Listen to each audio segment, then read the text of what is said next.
Welcome to this explainer. Today we're diving straight into a really visceral biological mystery. Namely, why do human beings reliably, and I mean completely predictably, just lose their minds under pressure?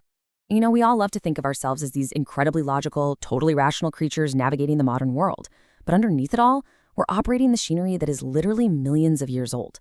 So today we're going to unpack exactly how this ancient survival hardware fundamentally alters the way we process reality. Okay, to get started, I want you to picture a moment of sheer, unadulterated terror. Imagine you're just cruising down the highway, listening to music, and suddenly, out of nowhere, the car in the next lane swerves directly into your path. In that split second, do you consciously calculate the physics of the crash? Are you sitting there weighing the friction of your tires against the asphalt? Absolutely not. Your hands whip the wheel, your foot slams the brake, and you're covered in a cold sweat before your brain even fully registers what just happened. You reacted way before you thought. And the crazy thing is, your survival in that moment literally required your biology to actively prevent you from thinking. And that intense biological override, it's anchored by this fascinating 9-word axiom. The heart can choke the mind of its blood. Now, you hear that and you probably think, wow, that's some beautiful, dramatic poetry. But actually, it's not poetry at all. It is literal, measurable hemodynamics. We're talking about a highly specific physical mechanism where your emotional center violently seizes control from your intellectual center.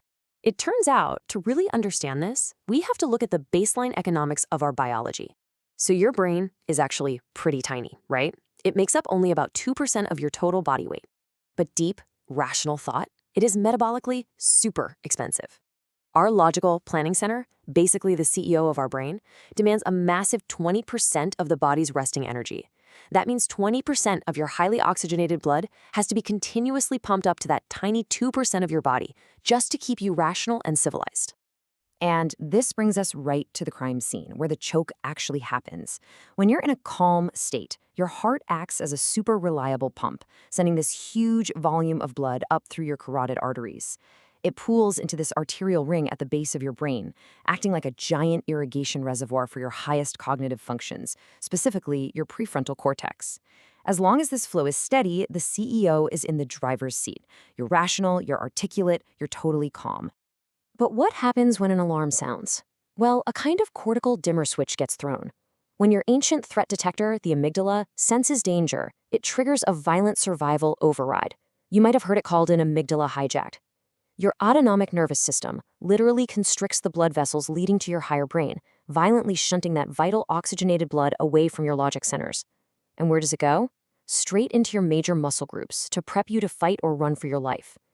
Your mind isn't just getting distracted, it is quite literally being choked of its physical power supply.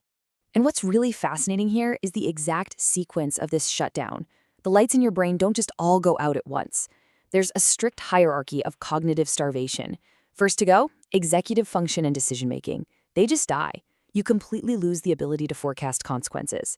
Next, your information processing speed drops off a cliff. At this point, you literally can't even comprehend a complex sentence. And finally, you're left with just deep memory and core motor function. You might completely forget your own phone number, but your body retains the absolute physical ability to throw a punch or sprint away. So you've got to wonder, why on earth is our hardware designed to literally unplug our greatest asset when things get tough? Well, it all comes down to an evolutionary mismatch. Contrast our hunter-gatherer ancestors with how we live today. If you're walking on the savannah and you hear a rustle in the grass, stopping to logically calculate the probability of a leopard is going to get you eaten. In that scenario, speed is infinitely more valuable than accuracy. But today, your amygdala cannot tell the difference between a lethal predator and a passive-aggressive email from your boss. It executes the exact same survival protocol, completely ruining your day-to-day social interactions just to save a life that isn't actually in any physical danger. If you plot this out, you hit what we call the choke point. Now, as your emotional arousal and heart rate first start to go up, your cognitive control actually improves for a bit. You get in the zone. But right at peak arousal, you hit this sheer vertical drop-off. That is the choke. And here is where we really need to destigmatize chronic irrationality.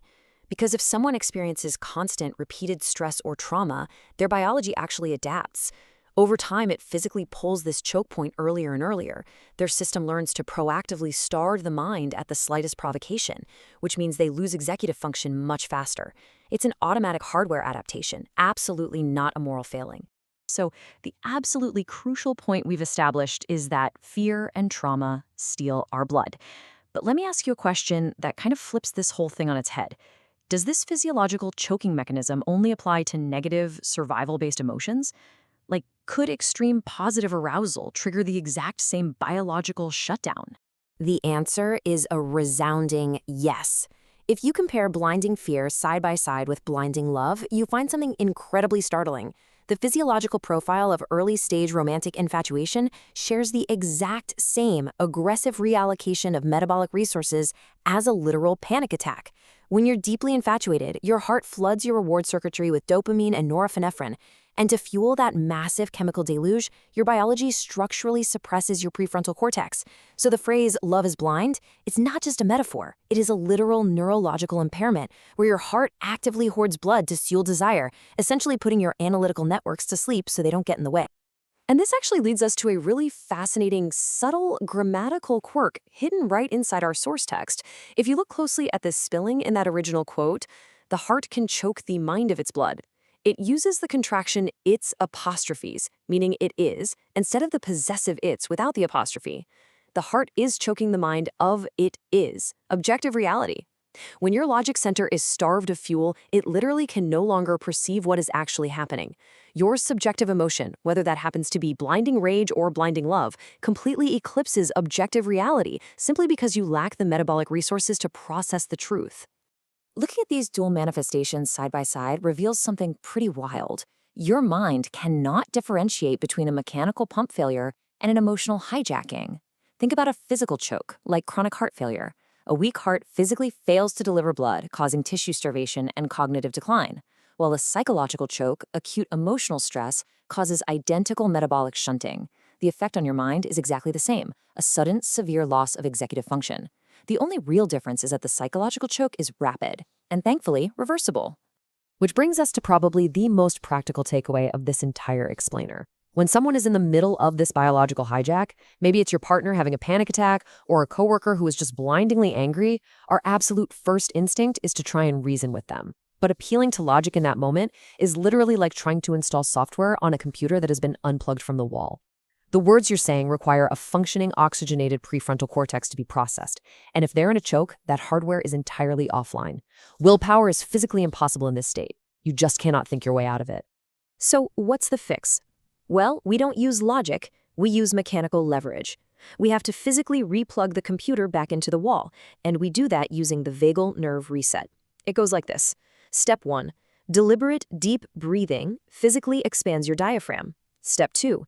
That expansion mechanically pushes against and stimulates the vagus nerve, which is essentially the command center for your resting state. Step 3. The vagus nerve squirts a neurotransmitter called acetylcholine directly onto your heart, which acts exactly like a chemical brake pad. And finally, Step 4. This forces your heart to slow down, dilating those blood vessels, and finally releasing the chokehold on your brain. It's just this beautiful, closed physical system, the neurocardiac feedback loop. By manually controlling your breathing, you're basically tricking your heart into realizing that the leopard is gone. You are using the actual mechanics of your lungs to force your heart to slow down. The physical and the psychological are totally inseparable here. How we feel dictates the blood we pump, but crucially, the blood we pump dictates how we think. Deep breathing isn't just some soft woo-woo mindfulness trick. It is an aggressive, strictly scientific intervention against an out-of-control engine. It's the physical key that lets clarity come rushing back up to the CEO. So, to summarize the incredible journey we've taken today, we can really map out the sweet science of stress. The panic alarm sounds, the great blood swap happens, and your rational brain is starved of its fuel. But just knowing this, it completely changes the game. Awareness is literally your superpower here. By simply recognizing that your sudden brain fog or that flash of rage is a biological response, a mechanical reallocation of resources, and absolutely not a personal failure, you shift from being a victim of your biology to an observer of it. You recognize the choke, and you engage the breath to unchoke. We've mapped out the exact architecture of how the heart violently overrides the mind, and how we can mechanically reclaim that power. But I want to leave you with a final, kind of provocative thought to mull over. Imagine a future where we could use technology to permanently disable this ancient survival switch. A world where our logical mind never, ever loses power, where we are perfectly rational 100% of the time. Would we actually want that? Or would removing our capacity for blinding terror and equally blinding irrational passion mean we lose the very essence of what makes us human? Maybe sometimes the mind needs to be choked. Thanks so much for joining me on this explainer, and I will catch you in the next one.